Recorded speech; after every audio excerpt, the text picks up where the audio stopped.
Cette semaine, on se déplace à Castleman, en Ontario. On est venu voir un vrai maniaque de mopar, quelqu'un qui en fabrique, qui en modifie, qui en conduit, qui fait ça en famille en plus. Alors, on reçoit Marc Laplante. Monsieur Laplante, bienvenue à l'émission. Hey, bienvenue chez nous. Écoutez, vous êtes quelqu'un de la place. Vous avez grandi ici.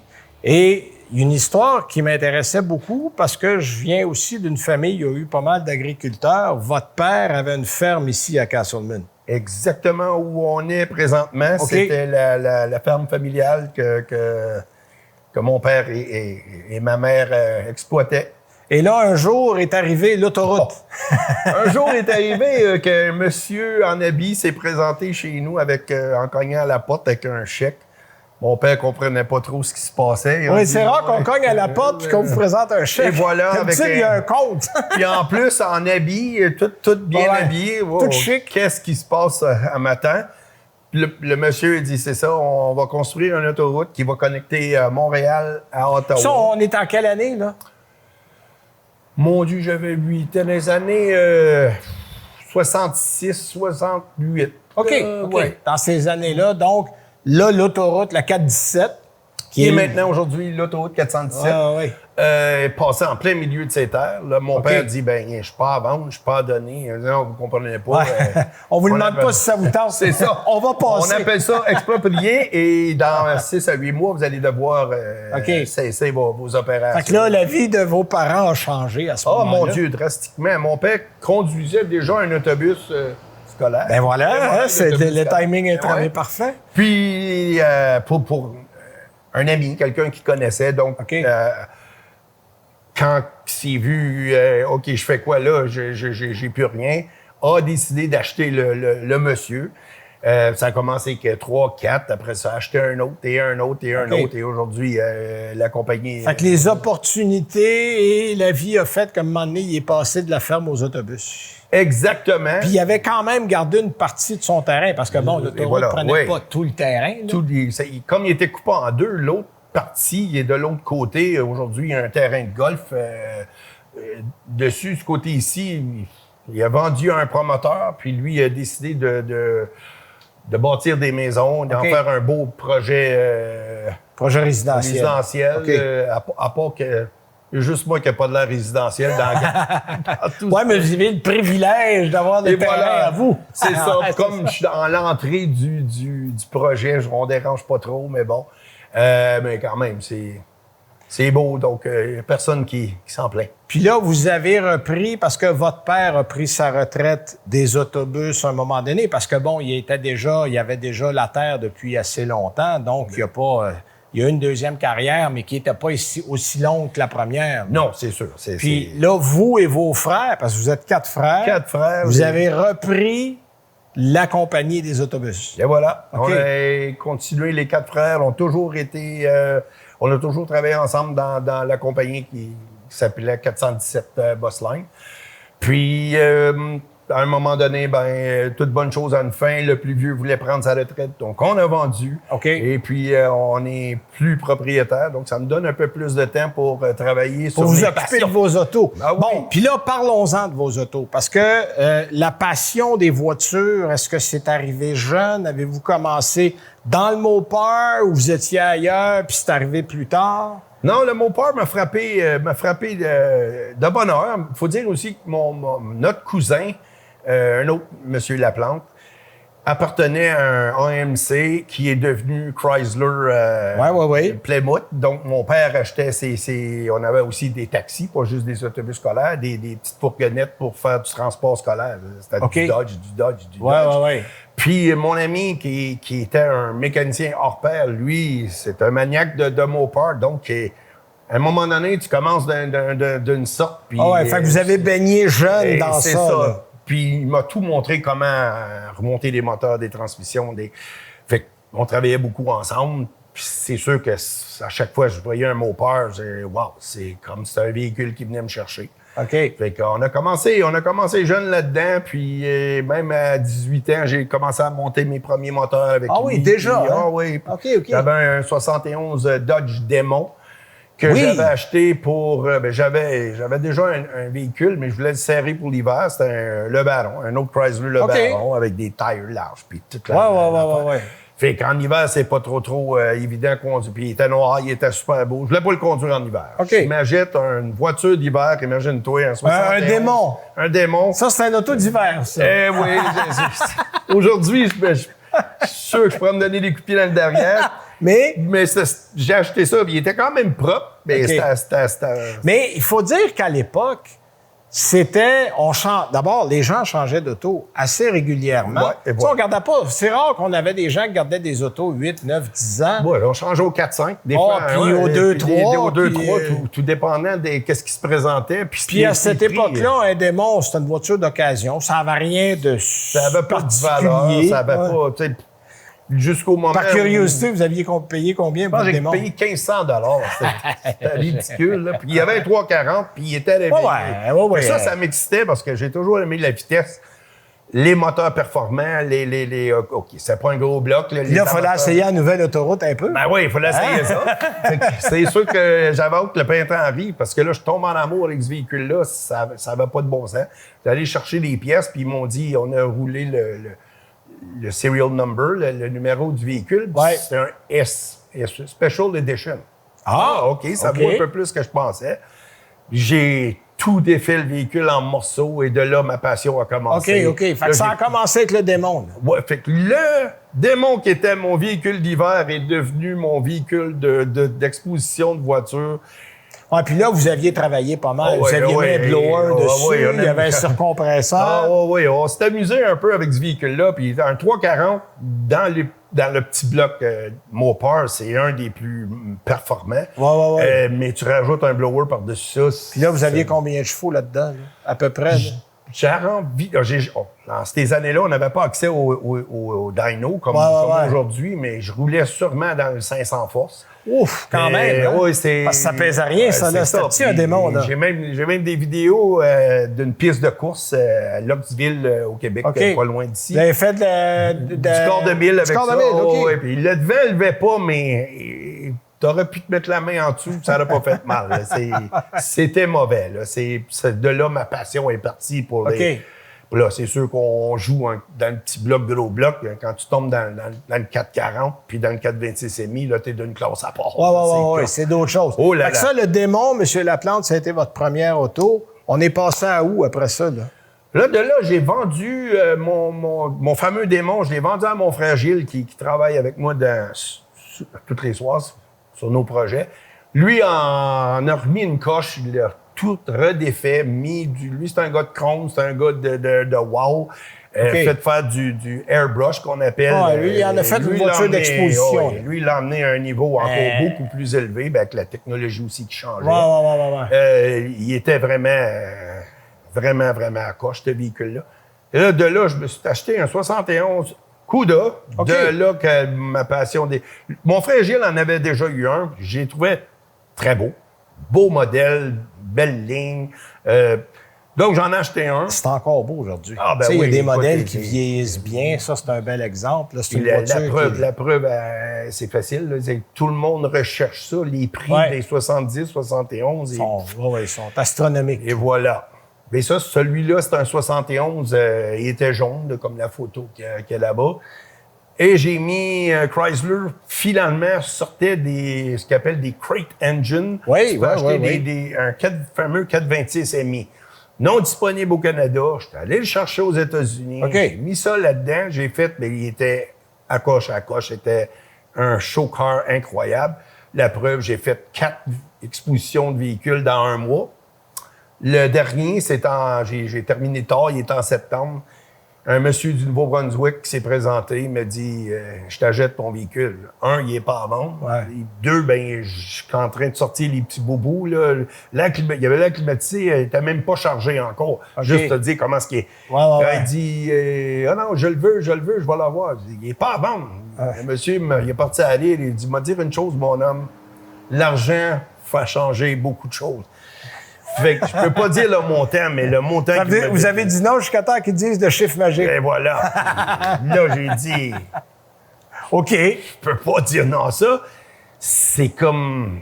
je pense pas jamais revendre ça à ce prix-là. C'est incroyable. Ah, ouais. Lui, il voulait l'avoir, sa voiture de rêve. Ah ouais. Money is no object, comme on dit. Et voilà. Fait que là, ouais. le véhicule, il est parti. Ça fait quoi, 20 ans? Là, avec l'argent, c'est là que j'ai cherché, fait des recherches. Puis dans ce temps-là, ben, eBay était très populaire. Ouais. J'ai trouvé un véhicule, mon véhicule de rêve, parce que moi, je voulais un Cuda convertible, 70-71. Celui qu'on a là. J'ai trouvé mon amour au Michigan. Et j'ai mis un bid dessus, comme on dit, parti pour le long week-end. Quand je suis revenu, je reçois la bonne nouvelle que j'avais gagné. Vous étiez le nouveau propriétaire. Et voilà, je te dis que ça n'a pas été long. Je pense 2 jours plus tard, j'ai pris 2 jours de congé. Ouais, mon frère, avant qu'il change d'idée, on va le chercher. Fait que lui aussi, défait en 1001 morceaux. On l'a mis sur la rôtisserie barbecue. Je l'ai envoyé à... Ça vous a mis combien de temps? D'abord, il était en quel état? Est-ce qu'il était en bon état ou il y avait du travail à faire? Il est relativement bien, bon état. Il avait été cogné d'aplomb sur le côté avant gauche. Ça a pris et non réparé? Non réparé. OK. On appelle ça les frame rails. Un Mopar, c'est pas comme certains Chevrolet ou Ford qui ont un frame complet. C'est 4 morceaux. Puis ils commencent à construire le véhicule là-dessus. J'ai changé le fameux frame rail de gauche. Je pense aussi qu'il y avait le plancher mais le reste était super beau, super propre.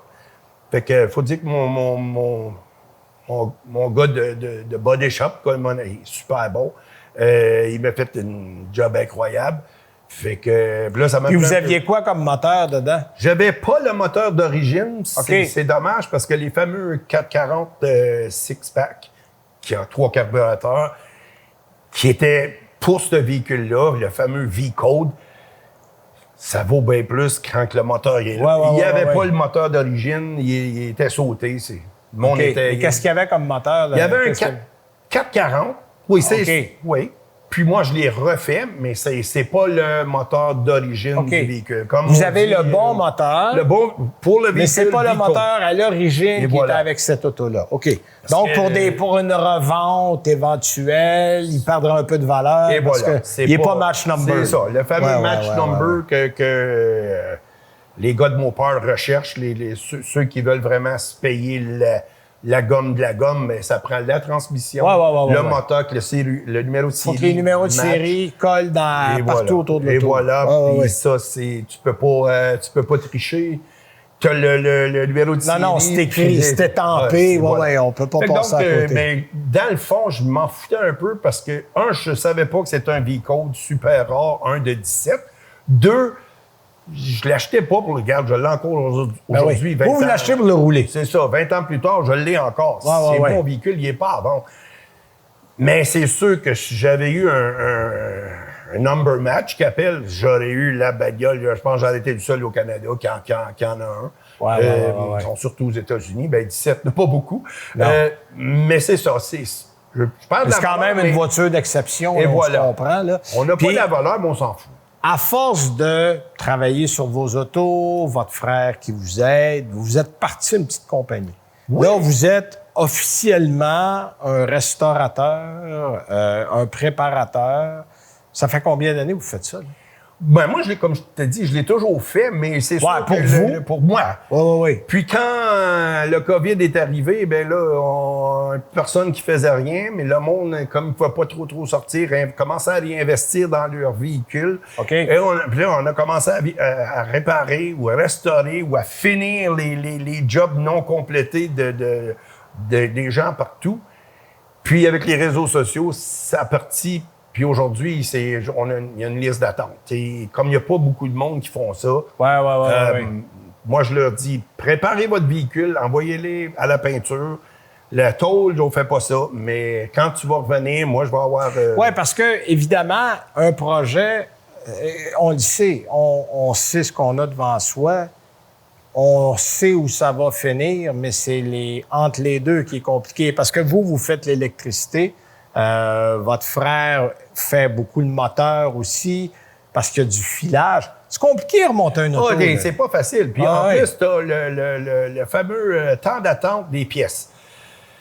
Ça, des fois... Faut être patient. C'est ça. C'est la patience est de mise, puis si un client m'arrive, « Hey, Marc, j'aurais besoin de mon véhicule dans 2 semaines. » Ben, excuse-moi. Ouais.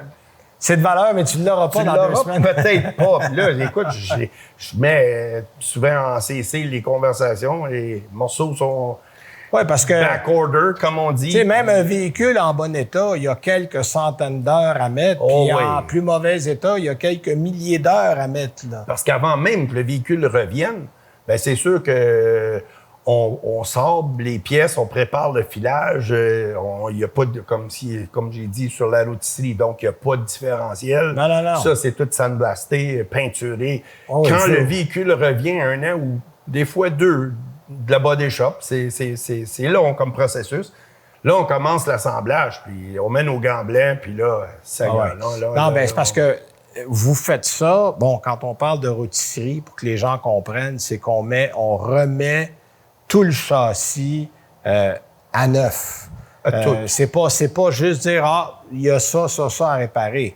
Donc, c'est la méthode qu'on va utiliser pour des concours d'élégance, par exemple. Quand on veut un 100 points, on dit un 100 points dans le milieu, ben c'est comme ça qu'il faut procéder. Sauf que ça, c'est long, il faut être patient, il faut trouver les pièces, puis il y a des pièces qui sont de plus en plus rares.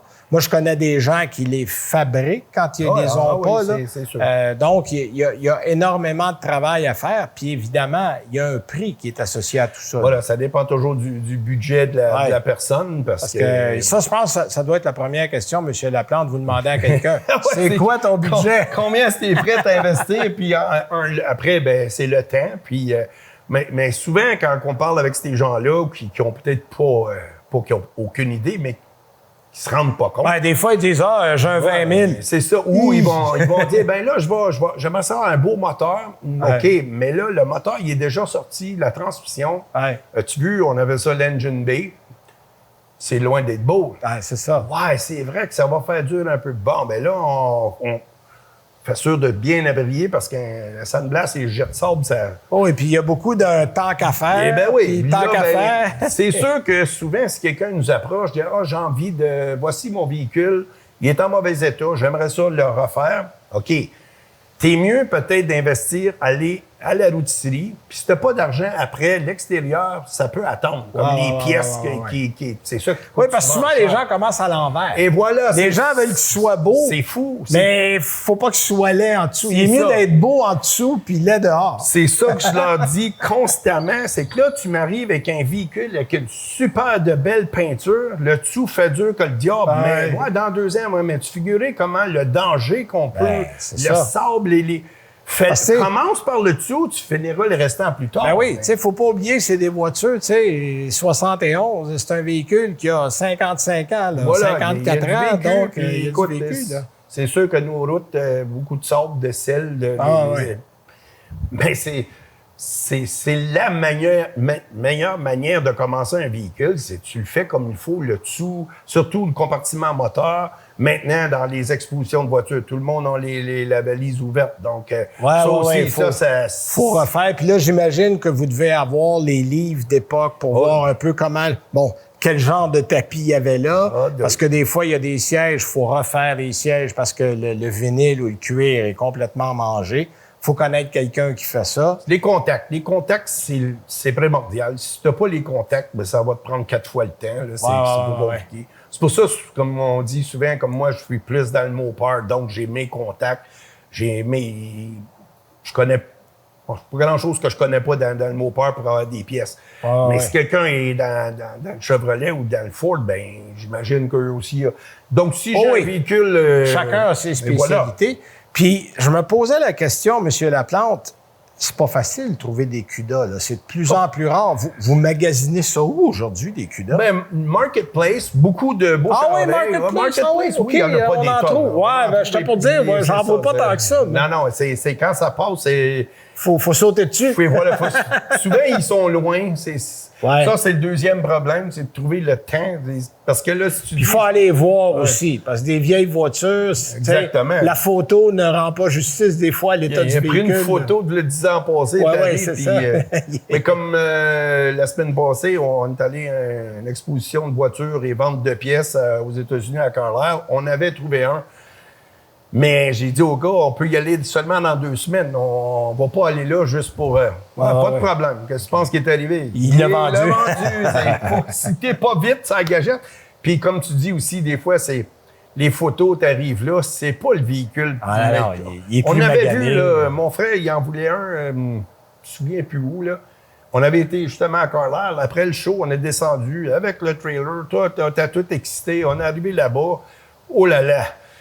Le gars, il trouvait pas les quarters, qu'on appelle en arrière, les ailes arrière. Fait qu'il a pris des ailes de hardtop, comme lui, pour mettre sur le convertible. Et là, les chromes, il n'y a plus rien qui arrive. Ça fait plus. Oh là là, on voyait des trous en dessous.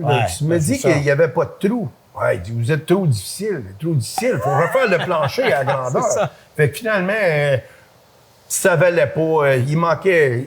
En 70-71, les chromes de convertible, c'est 2 ans. Et même, il y a des morceaux de 70 qui c'est pas les mêmes en 71. Non, donc, tu te retrouves avec 1 année. Ouais. Pas facile de trouver des pièces. Trouver la bonne année. Puis en plus, les gens qui en ont un, même en état d'épave, ils veulent avoir une fortune pour le véhicule. C'est toujours le gros prix, c'est ça. Fait que c'est comment tu es prêt à investir, puis... Mais là, vous cherchez toujours, M. Laplante. Oui, si vous en trouvez, vous avez encore des idées, vous avez encore du temps, vous avez encore des projets.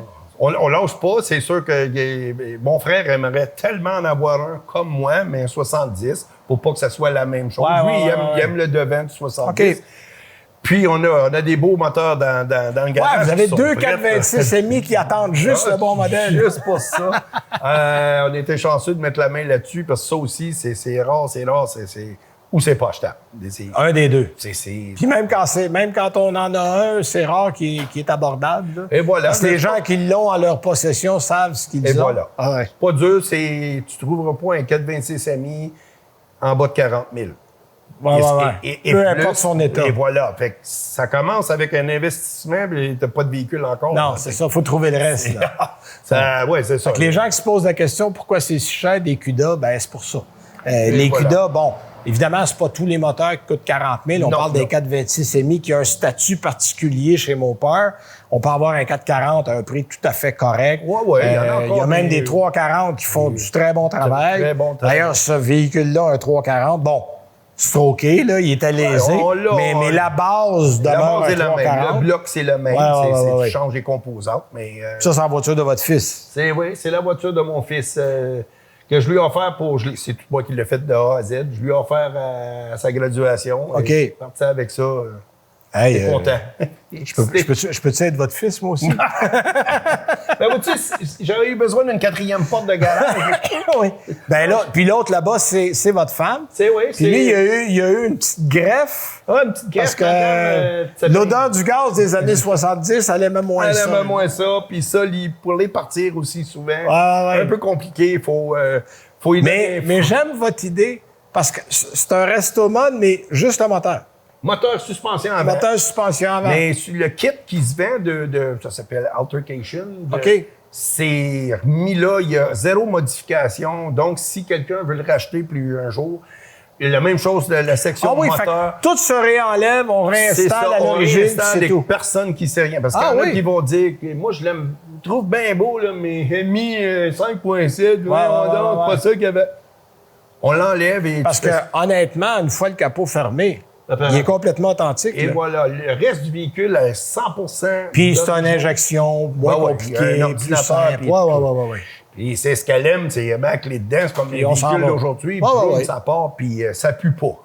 Non. Très important. Non. Puis c'est 5.7 MI qui avait quoi, à peu près 340 chevaux, une affaire de même. Il venait d'un 9 Charger. C'était un Charger. Moteur bien ordinaire dans ces années-là, mais coûte pour qu'est-ce qu'elle fait. Elle aime ça se promener alentour avec ses amis. Mais c'est parfait. C'est parfait. Ça fait le travail. Puis là, on parlait tantôt de votre 426, M. Laplante, qui est dans votre garage. Là, ce sera quoi l'auto de votre rêve pour mettre ce moteur-là dedans? Un 70, un 71. CUDA. Hardtop. CUDA, oui, ça c'est... CUDA, mais pas nécessairement décapotable. Ça peut être un hardtop aussi. Ça pourrait être un hardtop. Ça pourrait compléter. Vous avez déjà un décapotable. J'aurais 2 frères côte à côte.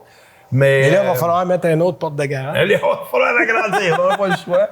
Mais c'est sûr qu'un beau Challenger, je capote aussi ces Challengers. Ou même ma voiture d'enfance, mon 71 Démon. Ça, Démon avec un 426. Barouette, ce serait... Ça serait toute une affaire, ça.